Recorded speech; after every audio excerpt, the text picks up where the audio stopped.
এই মুহূর্তে আমি বলবো না যে আপনি যেমন ডক্টর জনাব মিজানুর রহমান আজহারীকে আপনি যেমন কাফির বলেছেন তেমন রাজ্জাক সাহেবকে আপনি কাফির বলেছেন কিনা, তবে আপনি বলেছেন কিনা এটা বর্ণনা করতে না পারলেও তাকে আলেমদের কাউকেও অনেক বড় গালি দিতে শুনেছি, মানে দাজ্জাল বা এরকম বলতেও শুনেছি আর কি। এইটা কি ঠিক আছে? মানে আমরা লোকরা কি করবো তাহলে? দেখুন, এটা ঠিক আছে।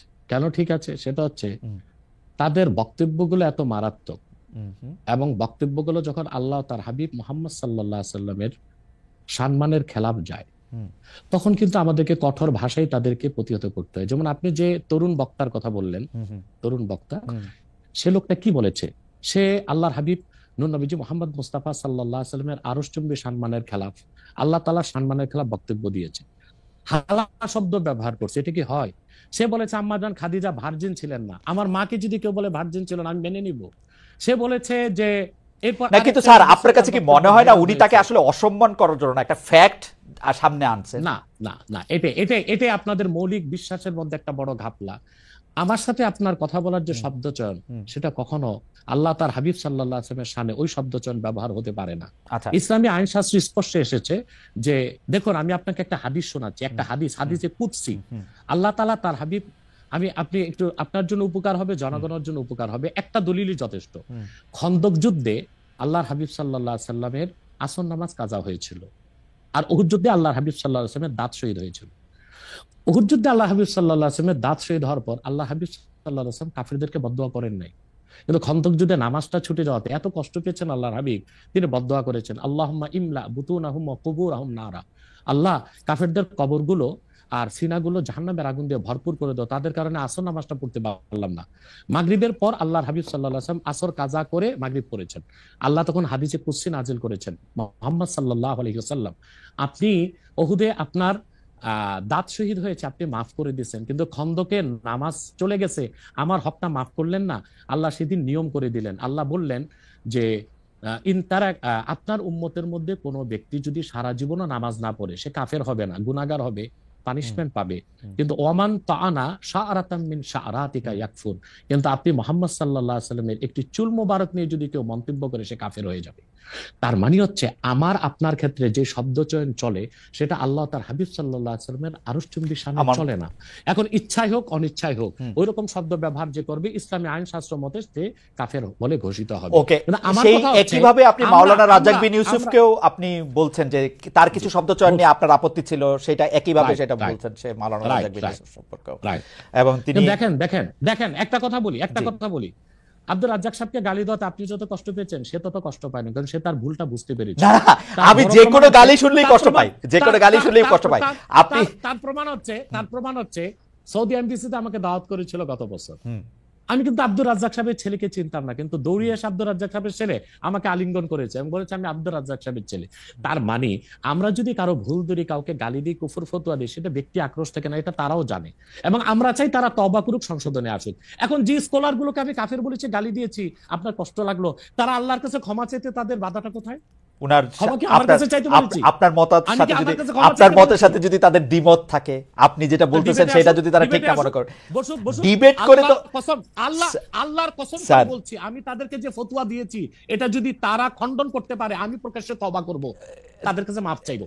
না স্যার, ডিবেট করে কোনো কিছু প্রমাণ করা যায় না, কারণ ডিবেট তো সাবজেক্ট না, ডিবেট তো subject to Tafsir, subject to interpretation. এখন আপনি যদি না মানেন, সেটা অনলাইন হোক অফলাইন হোক, অফলাইনে বসুক, আচ্ছা অফলাইনে বসুক কিতাবপত্র নিয়ে, মানে এটা তো আপনার ইন্টারপ্রিটেশন, আপনি আচ্ছা ডিবেট বাদ দেন, সংলাপে বসুক। আচ্ছা ঠিক আছে, আমি আমার ধারণা তারা এই অনুষ্ঠানটা অনেকেই হয়তো দেখছেন, তাদের কাছে এটা হয়তো পৌঁছাবে, তারা নিশ্চয়ই আপনার কাছে, আমি চাই আপনার মাধ্যমে হোক। আচ্ছা, আপনার উপস্থিতির সংলাপ, না ঠিক আছে, আমার মাধ্যমে হলো, আমি যাদেরকে কাফের ফতোয়া দিয়েছি, যেসব স্কলারদেরকে, তারা যদি তা প্রমাণ করতে, আমাকে খণ্ডন করতে না পারে, তারা প্রকাশ্যে তওবা করবে। কিন্তু আর যদি আমার অভিজ্ঞতা শেষ করি, আর যদি তারা প্রমাণ করে দেখায় যে যে স্কলারদেরকে আমি কাফের ফতোয়া দিয়েছি, আমি তা পুরোপুরি ঠিক বলি নাই, আমি তওবা করব, আমি তাদের হাত ধরে মাপ চাইব।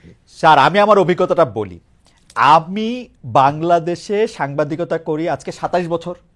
এর মধ্যে থেকে আমি বিভিন্ন রাজনৈতিক নেতৃবৃন্দের ইন্টারভিউ করছি, তাদের দুজনের সাথে বসছি, কিন্তু তারা কখনোই কোনো ডিবেটে বা সংলাপে তাদের অবস্থানের কোনো রকম ত্রুটি কখনো তারা দেখতে পায় নাই এখন পর্যন্ত।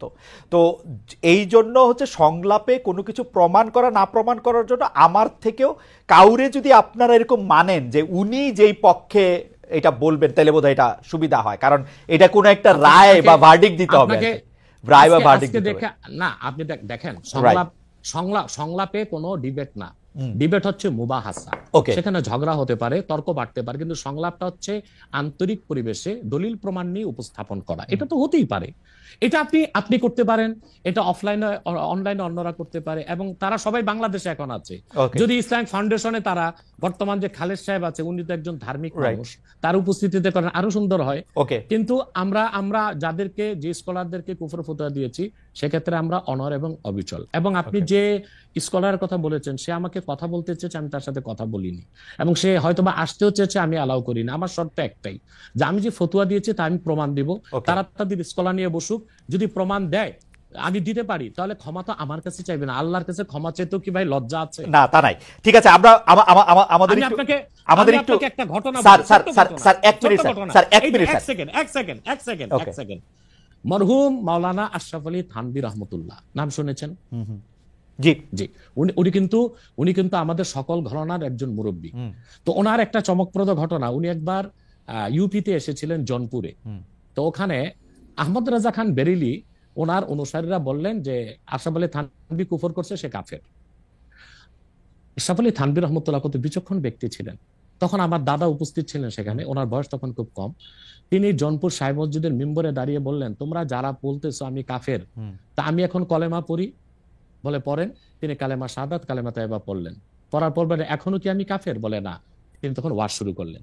তিনি তার বক্তব্যে তখন আল্লাহর হাবিব নূর নবীজি মুহাম্মদ সাল্লাল্লাহু আলাইহি সাল্লাম এবং আল্লাহ তাআলার এবং ইসলামের সম্মান তুলে ধরলেন। তখন উপস্থিত লোকজন বলল, আমরা বেহুদাই তাকে কাফের মনে করেছি, বিভ্রান্ত হয়েছে আমরা। আসলে কি জানেন, আল্লাহর কাছে ক্ষমা চাইতে, ক্ষমা চাওয়াটা বিনয়ের কাজ। আদম আলাইহিস সালাম অপরাধ করে আল্লাহর কাছে ক্ষমা চেয়ে আদম হয়ে গেছে পৃথিবীর মানুষের জনক। আমি ছোট একটা, ইবলিস অপরাধ করে এলেমের কর্মী দেখিয়ে ক্ষমা করে নাই, ইবলিস হয়ে গেছে আজাজিল, অভিশপ্ত। আমি 20 সেকেন্ড একটু সময় চাই নিতেছি। Ashis, can we extend the program for couple of more minutes? Doctor Abbasi, আমাদের সময় শেষ হয়ে আসছে, আমরা একটু সময়টা একটু আপনার থেকে একটু বেশি চাইতেছি। শুধু একটা ছোট প্রশ্ন, সেইটা নিশ্চয়ই আপনি আপনার সময় কখনো বলবেন, যে আরেকজন ব্যক্তিকে, আপনি এটা ঠিকই বলেছেন জৌনপুরের পীর সাহেবের উদাহরণ দিয়ে, যে আমি যদ্দূর ইসলাম সম্পর্কে বুঝি, কেউ যখন নিজেকে বলে যে মানে কলেমা শাহাদাত এবং কলেমা তয়বা যে যতক্ষণ পর্যন্ত পড়বে বা মনে করবে, ততক্ষণ পর্যন্ত আরেকজন ব্যক্তি কি তাকে কাফের বলতে পারে? আপনি তো ছোট করে একটু বলেন, আমি শুধু হ্যাঁ বা নার মধ্যে থেকেও শুনতে চাই, মানে পারে কিনা। মানে আমি দাবি করলাম আমি মুসলমান, আপনি আমাকে কইতে পারবেন কিনা যে আমি কাফের? এক্ষেত্রে আপনাকে সংক্ষেপে মূলটা বলে দিচ্ছি। প্রথম হচ্ছে মুমিন। মুমিন হচ্ছে যে কালেমা শাহাদাতকে মনে বিশ্বাস করে, মুখে স্বীকার করে। এখন সেই মুমিনকে আমরা মুসলিম বলবো কখন? হাদিস শরীফে এসেছে, মান সাল্লা সালাতানা ওয়াস্তাকবালা কিবলাতানা ওয়া আকালা যাবিহাতানা ফাযালিকাল মুসলিম। কোন ব্যক্তি ঈমান আনার পর যদি আমাদের সালাতকে আদায় করে, আমাদের কেবলা কাবাকে মানে, আমাদের জবাইকৃত পশুর গোশত খায়, সে লোকটি মুসলিম। কতক্ষণ মুসলিম? হাত্তা লাম ইয়াসদুর মিনহু কুফরুন কাওলান আও ফিলান আও তাকরিরা, যতক্ষণ তার মৌখিক বা হাতে বা কাজে কুফর প্রকাশ না পাবে। যদি কোনো ব্যক্তির দ্বারা কালেমা পড়ার পরও কুফর প্রকাশ পায়, ওই রকম ব্যক্তিকে শরীয়তের ভাষায় বলা হয় কাফের। এবং সে যদি মুসলিম দাবি করে, তাকে বলা হয় জিন্দিক। জিন্দিকের শাস্তি শরীয়তে মৃত্যুদণ্ড। পক্ষান্তরে আমার মনে হয় এত বড় উত্তর আমরা নিতে পারবো না, তাহলে আপনি বলতে চাইতেছেন যে শেষ করি। আর কোন ব্যক্তি যদি মুখে কালেমা পড়ে কিন্তু অন্তরে তার ঈমান নাই, সে কাফের, কিন্তু কুফরটা প্রকাশ করে নাই, তাকে আমরা মুনাফিক বলি। ওকে, কিন্তু আপনি মনের খবর আপনি কেমনে বুঝবেন? সেই জন্যই তো মুনাফিক বলবো, কিন্তু কুফর যখন প্রকাশ পাবে তখন তো বুঝেই নিলাম তার মনে কুফর আছে। আচ্ছা, ঠিক আছে। এবার আমি অন্য প্রসঙ্গে আসি। 5 আগস্টের পর ক্ষমতা বলের অনেক বেশি ঘনিষ্ঠ, অনেক বেশি প্রভাবশালী জামাতে ইসলামী, কিন্তু দলটির 71-এর ভূমিকা নিয়ে আগে যেমন আওয়ামী লীগ সমালোচনা করতো, এখন সেটা অনেকটা সেভাবেই জামাতের সমালোচনা করছেন বিএনপি নেতারা। জামায়াতের 71-এর ভূমিকা নিয়ে আপনি কি বলবেন, একটু যদি সংক্ষেপে বলেন, যে জামায়াতের 71-এর ভূমিকা পরে এখন বিএনপির অবস্থান এগেইনস্ট জামাতকে তারা মুনাফিক বলতেছে, মুনাফিক শব্দটা দিয়ে মনে পড়লো, এটাকে আপনি কিভাবে দেখবেন? দেখুন, প্রথম কথা হচ্ছে ৭১ সালে আমার জন্মই হয়নি, অতএব আমি প্রত্যক্ষভাবে কিছু দেখিনি। কিন্তু আপনার জন্ম তো ধরেন ৩০০০ বছর আগেকার খবর। আমি ওই দিন একটা আপনার স্ট্যাটাসে কথা শুনতেছিলাম যে সেই খবর তো আপনার আছে। সেটা বলছি। এখন আমি সব ইতিহাস পর্যালোচনা করে দেখলাম যে মূলত ৭১ সালে শুধু স্বাধীনতার বিপক্ষে জামাত অবস্থান নেয়নি, মুসলিম লীগও তো অবস্থান নিয়েছিল। আচ্ছা, এখন বিএনপির জন্ম কিভাবে এটা বলেন। শহীদ প্রেসিডেন্ট জিয়া রহমান সাহেব একজন ব্যক্তি ছিলেন, এত জনপ্রিয় দলটা গঠন কিভাবে করলেন? তিনি বহুদলীয় গণতন্ত্র প্রতিষ্ঠা করলেন। ওই প্ল্যাটফর্মে কারা জায়গা নিয়েছে? মুসলিম লীগের সব লোকগুলো এসে জায়গা নিয়েছে, যারা শেখ মুজিবের বিরুদ্ধে ছিল, আওয়ামী বাকশালের বিরুদ্ধে ছিল। এবং এখন বিএনপিতে যে লোকগুলোকে আপনারা দেখতেছেন, এরা অধিকাংশই কিন্তু ডানপন্থী, রাইটিস্ট এবং ইসলামিস্ট অনেক লোক আছে। পাশাপাশি ফখরুল সহ আরো কিছু লোক আছে, তারা কিন্তু বাম ছিল।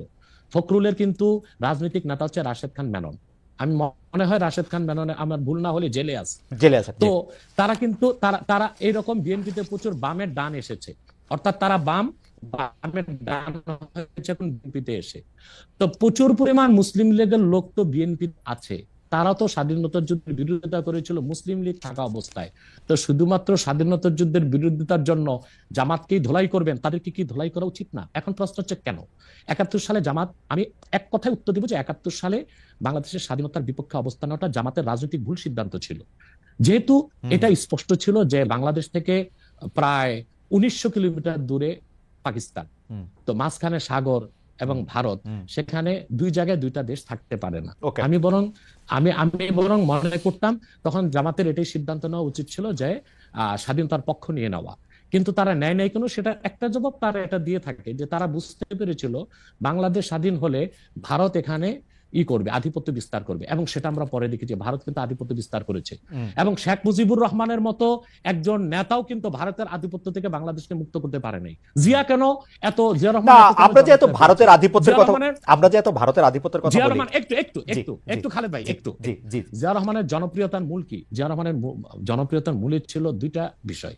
একটা হচ্ছে তিনি ইসলামী মূল্যবোধী বিশ্বাসী ছিলেন, দ্বিতীয় হচ্ছে জিয়া রহমান ভারতীয় আধিপত্যবাদের বিরুদ্ধে অবস্থান নিয়েছেন। এই জন্যই তিনি জনগণের নিরঙ্কুশ সমর্থন পেয়েছেন। এবং বাংলাদেশে এখনো বিএনপি জনপ্রিয় দল, এবং এখনো ফ্রি ফেয়ার ইলেকশন হলে প্রায় ২০০। আমার মনে হয় যে আপনার এই রাজনৈতিক মানে বক্তব্য নিয়ে আসলে আমার আলাদা কিছু বক্তব্য আছে, সেটা নিশ্চয়ই আমরা একদিন এটা আলোচনা করব নাকি। ভারতীয় আধিপত্যবাদ বলতে আমরা কি বুঝি, জিয়া রহমান সাহেব এবং জামাতে ইসলামী। এক কথায় বলে দিচ্ছি। দেখুন, ভারত ৭১ সালে আমাদের যে পক্ষ নিয়েছিল স্বাধীনতার যুদ্ধে, সেটা কেন নিয়েছিল? বাংলাদেশের স্বার্থে না। তারা ৬৫ যুদ্ধে পাকিস্তানের কাছে শোচনীয়ভাবে পরাজিত হয়েছিল, এবং ভারতীয় ট্যাঙ্কগুলোকে ডিনামাইট বেঁধে ইস্ট বেঙ্গল রেজিমেন্টের মুসলিম সৈন্যরা উড়িয়ে দিয়েছিল। ইস্ট বেঙ্গল রেজিমেন্টের মুসলিম সৈন্যদের কারণেই পাকিস্তান জয় পেয়েছিল। আমার মনে হয় যে আপনার বক্তব্যটা ফ্যাকচুয়ালি ঠিক কিনা সেটা একটু পরীক্ষা করার দাবি রাখে। ৬৫ সালে যুদ্ধে আসলে কে জয়ী হয়েছিল, তাসখন্দে যে যুদ্ধবিরতি হয়েছিল সেটার মধ্যে আসলে কি শর্ত ছিল, আমার মনে হয় এগুলো নিয়ে আমরা আরেকদিন আলোচনা করব না, পরে বসবো আমরা সেটা। কিন্তু ভারত কখনোই আমাদের বাংলাদেশ একটা স্বাধীন সার্বভৌমত্ব রাষ্ট্র হিসেবে টিকে থাকুক এই জন্য সে সহায়তা করেনি। আবার গ্লোবাল পলিটিক্স আমরা যদি দেখি, তখন পাকিস্তানের পক্ষ নিয়েছিল আপনার আমেরিকা, আর ভারতের পক্ষে ছিল রাশিয়া। সেইভাবে আসলে ভারত পাকিস্তান এই বাইনারিতে বাংলাদেশকে আসলে আমি একটু বলি এটা, কারণ এটা নিয়ে আর কথা বাড়ানো যাবে না। ডক্টর আব্বাস, আমি বলি একটু একটা পর্যায়ে যাই আমি। তো রাশিয়ার পক্ষ নিয়েছিল, আর সবসময় ভারত তো কোনো শক্তি না, এটা রাশিয়ার লেসপেন্সারগিরি করে, আর এখন আমেরিকার লেসপেন্সারগিরি করতেছে। এই জন্য তারা মূলত সদিচ্ছা নিয়ে বাংলাদেশকে সহযোগিতা করেনি ৭১ সালে। সেজন্য ৬,০০০ কোটি টাকার অস্ত্র তারা চুরি করে নিয়ে গেছিল। এবং সেজন্য স্বাধীনতা যুদ্ধে নিয়াজি পরাজয় স্বীকার করা দরকার ছিল আমাদের ওসমান গনির হাতে, তার কাছে না করে ভারতীয় সেনাপ্রধানের কাছে করবে কেন, ওসমানীর কাছে কেন করে না? এসব থেকে বোঝা যায় ভারত একটা আক্রোশ থেকে এবং তার রাজনৈতিক উদ্দেশ্য অর্জন করার জন্য স্বাধীনতা যুদ্ধে আমাদেরকে সহায়তা করেছিল। পরবর্তীতে সে কি না করেছে, ফারাক্কা বাদ দিয়েছে। আমার মনে হয় শেখ হাসিনাকে ১৫ বছর এই ফেসিবাদের কাজে সহযোগিতা করেছে ভারত, হাজার হাজার মানুষকে হত্যার কাজে সে সহযোগিতা করেছে। অতএব এসব কেউ আমাকে প্রশ্ন করছেন, আমার মনে হয় যে আমার প্রশ্ন এটা ছিল না। যাই হোক, আপনি বলেছেন না, আমার মনে হয় যে শেষ একটু কথাটা তো একটা দাড়ি কমা দিতে হবে তো ভাই। সেটা হচ্ছে তো হয়তোবা জামাত নেতারা তখন চিন্তা করেছিল যে বাংলাদেশ একটা দুর্বল ভূখণ্ড, এটা যদি স্বাধীন হয়ে যায় ভারত আধিপত্য বিস্তার করবে, অথবা ভারত যেন আধিপত্য বিস্তার করতে না পারে, বাংলাদেশ আরো শক্তিশালী হয়ে তারপর স্বাধীনতা ঘোষণা করুক, এরকম চিন্তা ছিল কিনা ওটা জামাত নেতা বলবে। ওকে, ঠিক আছে। আমি জানতে চাইবো যে শেখ হাসিনা পালিয়ে যাওয়ার পরে অনেকগুলি বিষয়ের ক্ষেত্রে আমরা দেখেছি যে মাজার আক্রমণ হয়েছে, বাউলের আসর পণ্ড করা হয়েছে, বইমেলার স্টল বন্ধ করা হয়েছে, রাষ্ট্র থাকতে প্রশ্ন থাকতে। এইটাকে আপনি আসলে কিভাবে দেখেন? মাজার আক্রমণটাকে আসলে আপনি কিভাবে বলেছেন বা জেনেছেন, বা আপনার অবস্থান কি ছিল? বাউলের আসর পণ্ড করা, বইমেলার স্টল বন্ধ করা। দেখুন, এখানে যারা মাজারে হামলা করেছে তারা কারা আমি জানি না, বরং আমার কাছে কিছু অথেন্টিক সোর্স থেকে নিউজ এসেছে যে অনেকগুলো মাজারে ছাত্রলীগের কর্মীরাই টুপি লাগিয়ে হামলা করেছে। এখন আসলে হামলা করলো কারা, তাদেরকে চেনার আগ পর্যন্ত আমি কিভাবে আমার সিদ্ধান্ত দিব? এটা রাষ্ট্র তদন্ত করে দেখুক। ডিজিএফআই আছে। না না স্যার, আমার প্রশ্ন এটাই, এটা যদি ছাত্রলীগের লোকেরাও করে থাকে তাহলেও তো এটা কাজটা খারাপ করছে, তাই না? না, মাজারে হামলা করা তো উচিত হয়নি। আপনি এটা নিন্দা জানাইছেন কিনা, বা আপনি এটাকে আহ্বান বন্ধ করতে বলছেন কিনা, সেইটা জানতে চাইতেছিলাম আর কি। হ্যাঁ, আমি আমার বক্তব্যে বলেছিলাম যে আল্লাহর ওলিদের মাজারগুলোতে যারা শিরক করে তাদেরকে শাস্তি দেওয়া হোক, কিন্তু আল্লাহর ওলিদের মাজারগুলোতে আঘাত না করা হোক, এটা বলেছি, বক্তব্য আছে আমার। আচ্ছা, একটা জনপ্রিয় প্রশ্ন আপনার এগেনস্টে এরকম যে আমরা ইন্ডিয়ার এগেনস্টে এত কথা শুনি, কিন্তু খোদ জৌনপুরি হচ্ছে ইন্ডিয়ায়, এটার আপনি আসলে কিভাবে দেখেন? আপনার যে ডিগ্রি, যেটাকে আমরা পিএইচডি বলতেছি, সেগুলিও আসলে ভারতীয় শিক্ষা প্রতিষ্ঠানগুলি থেকে নেওয়া, সেটাকে আপনি কিভাবে দেখেন? এক লাইনে বললেই হবে, মানে এটা একটা জাস্ট জনপ্রিয় প্রশ্ন, আমি এটাকে অনেক বেশি। দেখুন এই খুব সুন্দর করে, আপনাকে এক লাইনে তো বলা যাবে না খালেদ ভাই, আমি 3 লাইনে বলে দিচ্ছি। সেটা হচ্ছে আমাদের বংশটা এসেছে আরব থেকে, অর্থাৎ আল্লাহর হাবিব নূর নবীজি মুহাম্মদ সাল্লাল্লাহু আলাইহি সাল্লামের আপন চাচা হযরত আব্বাসের বংশধর। পরবর্তীতে আমাদের বংশধর এসেছে বাগদাদ, বাগদাদ থেকে এসেছে ইউপিতে। আর আমার পরদাদার যিনি পিতা ছিলেন, পরদাদার পিতা, তিনি ছিলেন কারামত আলী জনপুর রহমতুল্লাহ জামাতা, অর্থাৎ মেয়ের দিক দিয়ে আবার আমরা কারামত আলী জনপুর রহমতুল্লাহর সাথে রক্ত সম্পর্কে সম্পর্কিত। 1947 সালে আমার পরদাদা জনপুর থেকে, আমার বাবার বয়স যখন 6 তখন চলে এসেছেন বাংলাদেশ। এখন আমার পরদাদা চিন্তা করলেন যে ভারতটা চলে গেছে হিন্দু শাসনে, এখানে আমরা স্বাধীনভাবে চলতে পারবো না, সেজন্য তিনি তো ইন্ডিয়া ত্যাগ করে বাংলাদেশেই চলে এসেছে। সেজন্য আমার বাবা 6 মাস বয়সে বাংলাদেশে এসেছে, আর আমাদের 5 ভাই 3 বোনের জন্ম বাংলাদেশে। অতএব এই জন্য ভারতের বিরুদ্ধে আমি বলতে পারবো না, সেটা কোনো কথা নেই। কিন্তু আমার প্রশ্ন হচ্ছে যে শেখ মুজিবের মায়ের বাড়ি কোথায়?